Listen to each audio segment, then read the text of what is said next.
Scots group नाम सुनते ही एक मजबूत और भरोसेमंद ट्रैक्टर की इमेज सामने आती है, लेकिन आपको याद दिला दो कि एक समय इनकी राजदूत मोटरसाइकिल ने रॉयल एनफील्ड की नींद उड़ा दी थी और यामाहा.com सक्सेस की पीक तक पहुंचा जब 1947 में पार्टीशन के बाद हरप्रसाद नंदा लाहौर छोड़कर इंडिया आए तो सपनों के सिवाय उनके पास कुछ भी नहीं था। लेकिन कुछ ही सालों में इंडिया के ज्यादातर farming equipments, tractors, two wheelers और यहाँ तक कि इंडियन रेलवे के कंपोनेंट्स और कोचेस पर भी स्कट्स का नाम दिखने लगा। उन्होंने टेलीकॉम सेक्टर में एंटर करके बीएसएनएल और एयरटेल्स हार्ट इंस्टीट्यूट जैसी बेहतरीन हॉस्पिटल की शुरुआत की और यही नहीं, नंदा फैमिली का रुतबा इस कदर बढ़ा कि बॉलीवुड के रिप्यूट घराने भी इनके साथ रिश्तों में बंध गए। लेकिन फिर ऐसा क्या हुआ कि ना तो आज सड़कों पर राजदूत है, ना ही R100, ना ही वह टेलीकॉम में है और ना ही स्कट्स हॉस्पिटल उनका है, और यहाँ तक कि अब तो कंपनी का कंट्रोल भी एक जापानीज ब्रांड कुबोटा के हाथ में है। स्कट्स की कहानी में बहुत कुछ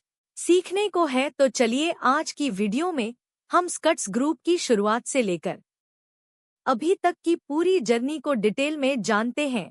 कहानी की शुरुआत होती है आज़ादी से लगभग 30 साल पहले, साल 1917 में, जब लाहौर में एक छोटे से बिजनेसमैन के घर हरप्रसाद नंदा का जन्म होता है। हालांकि लाहौर उस वक्त इंडिया का ही एक हिस्सा हुआ करता था। उनके पिता की एक छोटी सी ट्रांसपोर्ट कंपनी थी जिसका नाम था नंदा बस कंपनी, लेकिन उस दौर में ब्रिटिश शासन का दबदबा था। छोटे बड़े हर बिजनेस इंडस्ट्री, यहाँ तक कि किसानों की जमीन और फसलों पर भी अंग्रेज अपना हक जताते थे। नंदा साहब बचपन से ही इस अन्याय को देखते हुए बड़े हुए, लेकिन किसानों की दुर्दशा देख हमेशा उनके मन में ख्याल आता था कि अगर मौका मिला तो वे इनकी किसानों की जिंदगी को बेहतर बनाने के लिए जरूर कुछ बड़ा करेंगे। और इसी ड्रीम को पूरा करने के लिए साल 1944 में उन्होंने एक छोटा सा कदम उठाया और स्कॉट्स एजेंट्स लिमिटेड के नाम से एक कंपनी की शुरुआत की। यह कंपनी ट्रैक्टर्स और फार्मिंग मशीनर्स के एजेंट के रूप में काम करती थी। लेकिन नंदा साहब का यह सफर इतना आसान नहीं था, क्योंकि बिजनेस तो अभी ट्रैक पर आना बाकी ही था कि लोग अंग्रेजों के खिलाफ सड़कों पर उतर आए। फिर साल आया 1947, देश आजाद हुआ और हम दो मुल्कों में बंट गए, और इस बंटवारे ने लाखों लोगों की तरह HP नंदा की जिंदगी को भी पूरी तरह बदल दिया। हालांकि उन्होंने आगे की जिंदगी नए सिरे से इंडिया में बिताने का फैसला किया और कहा जाता है कि जब वे लाहौर छोड़कर दिल्ली आए तो उनके पास सिर्फ 50 लाख रुपए। हैसियत ऐसी नहीं थी कि वह खुद इन मशीनर्स का प्रोडक्शन कर सके, इसलिए उन्होंने फैसला किया कि सबसे पहले वह विदेशी कंपनीज के साथ साझेदारी में किसानों की जरूरतों को पूरा करेंगे, और यही सोचकर 1949 में वह मेसी फर्ग्यूसन ट्रैक्टर्स के डिस्ट्रीब्यूटर बन गए। इस तरह उन्हें इंडियन फार्मर्स के साथ सीधा जुड़ने का मौका मिला। साल 1951 में जब उनके पास कुछ पैसे इकट्ठे हो गए तो HP नंदा को लगा कि अब ट्रेडिंग से आगे बढ़ने का समय आ गया है। लेकिन उससे पहले उन्होंने एक स्ट्रेटजी के तहत इंडिया का पहला फार्म मैकेनाइजेशन इंस्टीट्यूट की शुरुआत की, ताकि मशीनर्स और ट्रैक्टर्स के बारे में लोगों को जानकारी दी जा सके। साल आया 1959। 10 साल के तजुर्बे के साथ अब सही समय था ट्रैक्टर के प्रोडक्शन में उतरने का। लेकिन उससे पहले स्कट्स एजेंट्स लिमिटेड को एक पब्लिक लिमिटेड कंपनी में तब्दील किया गया और कंपनी का नया नाम रखा गया स्कट्स लिमिटेड। और दोस्तों, ऐसे किसी भी कंपनी के स्टेक में अगर आप इन्वेस्ट करके प्रॉफिट कमाना चाहते हैं तो जरूरत होगी एक डीमैट अकाउंट की, जो आमतौर पर हम ऐसे ब्रोकर के साथ ओपन करना पसंद करेंगे जहां पर अकाउंट ओपनिंग बिल्कुल फ्री होता है। बट इस केस में हम अपने इन्वेस्टमेंट या फिर ट्रेड्स पर बहुत सारा ब्रोकरेज पे कर रहे होंगे। लेकिन अगर हम m stock by Mirae asset के साथ अपना डीमैट अकाउंट ओपन करते हैं तो delivery intraday future and option mutual fund और IPO जैसे सभी सेगमेंट के अंदर जीरो ब्रोकरेज का फायदा उठा सकते हैं, और इस zero brokerage for life across all products का फायदा मिलता है सिर्फ 999 के प्लान में। और इसके अलावा एडिशनल 999 का पेमेंट करके आप लाइफ टाइम MC चार्जेस से भी छुटकारा पा सकते हैं। एम स्टॉक के साथ आपको मार्जिन ट्रेडिंग की फैसिलिटी भी मिलती है, जो सिर्फ 6.99 पर के one of the lowest daily interest rate से शुरू होती है। साथ ही one click order execution, one click order placement और वॉइस सर्च से अपने फेवरेट स्टॉक को खोजने जैसे कई शानदार फीचर्स भी मिलते हैं। मेरा एसेट 25 इयर्स ओल्ड एक फाइनेंस कंपनी है जो 16 कंट्रीज में अपनी बेहतरीन सर्विसेज के लिए जानी जाती है और एम स्टॉक पर 64 करोड़ से भी ज्यादा ट्रेड्स, 1800 करोड़ का एमटीएफ बुक और 15 लाख से भी ज्यादा यूजर्स इसकी रिलायबिलिटी को दिखाते हैं।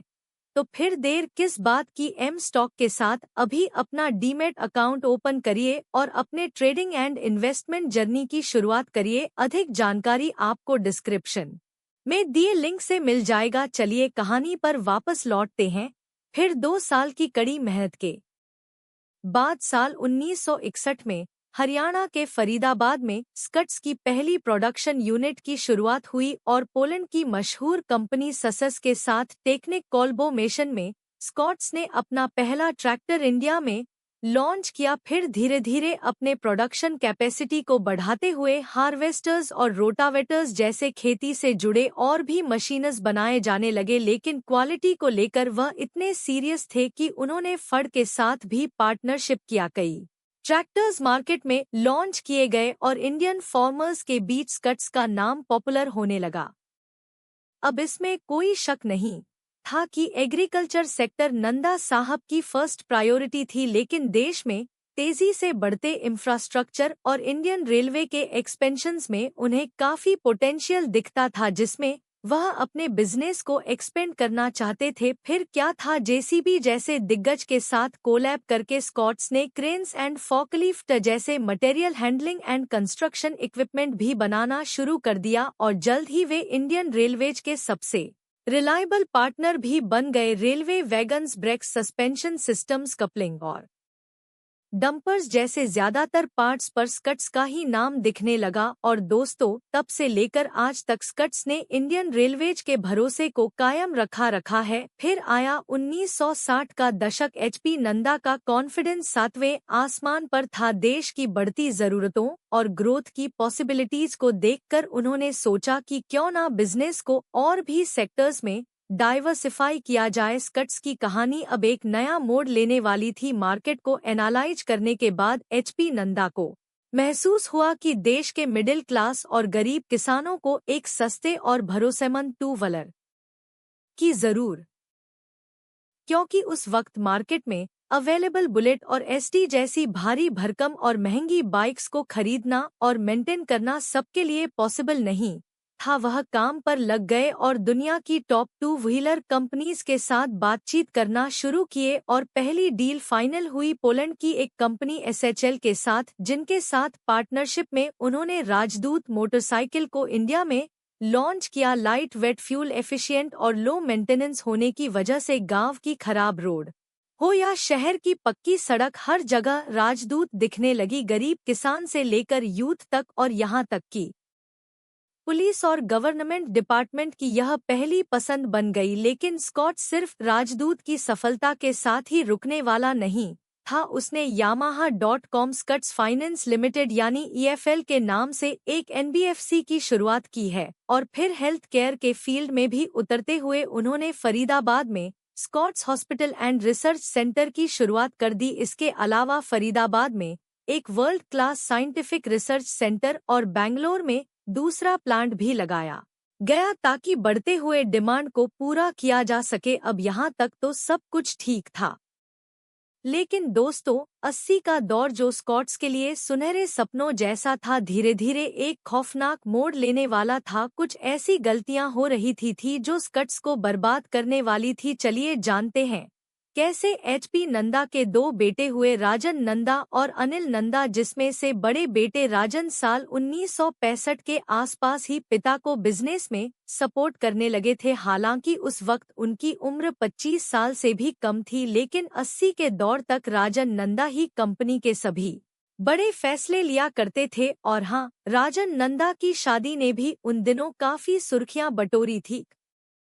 यूं कि एचपी नंदा ने उनकी शादी हिंदी सिनेमा के शोमैन कहे जाने वाले राज कपूर की बेटी रितु नंदा से की थी। फिर साल आया 1995। सभी बड़े बिजनेस घराने टेलीकॉम में अपनी दिलचस्पी दिखा रहे थे। राजन नंदा को भी लगा कि फ्यूचर उधर ही है और बिना कुछ सोचे समझे वह हांगकांग की एक कंपनी फर्स्ट पैसिफिक के साथ पार्टनरशिप में टेलीकॉम सेक्टर में भी एंटर कर गए और यूपी, हरियाणा और केरला में एस्को टेल के नाम से 2G की सर्विसेज शुरू कर दिए। अब स्कट्स के लिए मुश्किल यह था कि जल्दबाजी में उन्होंने बिजनेस को अलग अलग सेक्टर्स में डाइवर्सिफाई तो कर लिया, लेकिन इसे संभालना उनके लिए एक चैलेंज बन गया। जहां एक तरफ महिंद्रास और बजाज की बेहतर टेक्नोलॉजी वाली लाइटवेट और फ्यूल एफिशिएंट बाइक्स के सामने उनके राजदूत और RX-1 का जादू फीका पड़ने लगा। इस वक्त राजन नंदा बिल्कुल अकेले पड़ गए, क्योंकि पिता HP नंदा की उम्र ज्यादा होने से वह बिजनेस से दूरी बना लिए थे और राजन के बेटे निखिल की उम्र महज 15 से 1 साल की थी। और आपको तो पता ही होगा कि इसी दौर में आई एक ग्लोबल मंदी और लेबर यूनियन की स्ट्राइक्स ने पूरी इंडस्ट्री को डिस्टर्ब कर दिया था।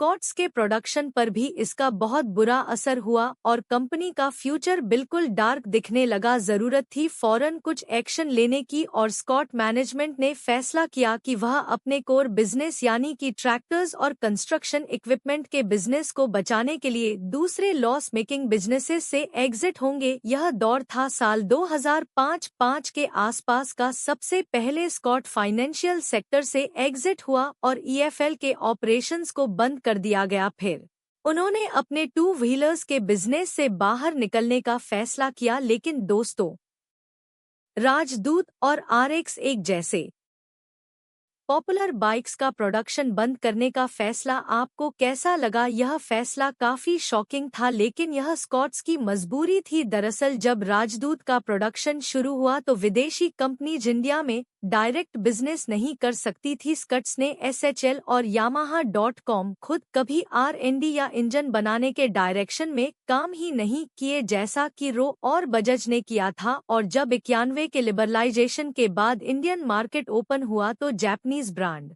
के सामने यह टिक नहीं पाए। साथ ही यूथ की बदलती पसंद और गवर्नमेंट की टाइट एमिशन नॉर्म्स ने साल 2005 आते आते उन्हें इस धंधे पर भी ताला लगाने पर मजबूर कर दिया। उसी दौरान 2004 में ही स्कॉट्स ने अपना टेलीकॉम कंपनी एक कोटेल भी EA सेल्यूलर को सेल कर दिया। फिर बारी आई हेल्थ केयर सेक्टर की, जब फज हेल्थ केयर ने साल 2005 में स्कॉट्स हार्ट इंस्टीट्यूट का एक्विजिशन कंप्लीट किया। हालांकि इस डील ने राजन नंदा और उनके छोटे भाई अनिल नंदा के बीच एक दरार पैदा कर दी। अब दोस्तों, इस फैमिली डिस्प्यूट के पीछे भी बड़ी लंबी कहानी है, लेकिन मैं शॉर्ट में बता देता हूँ। दरअसल HP नंदा के बाद जब स्कॉट्स की कमान उनके बड़े बेटे राजन नंदा के हाथों में आई तो उनके ज्यादातर डिसीजंस छोटे भाई अनिल नंदा को सही नहीं लगते थे और तमाम सेक्टर्स में स्कॉट्स के काम को समेटना कहीं ना कहीं उन्हें खटक नहीं लगा। जैसे ही साल 99 में उनके पिता की डेथ हुई और स्कॉट्स हार्ट इंस्टीट्यूट को सेल करने का प्रपोजल रखा गया तो वह खुलकर इसके विरोध में खड़े हो गए। मामला मीडिया और कोर्ट तक गया, लेकिन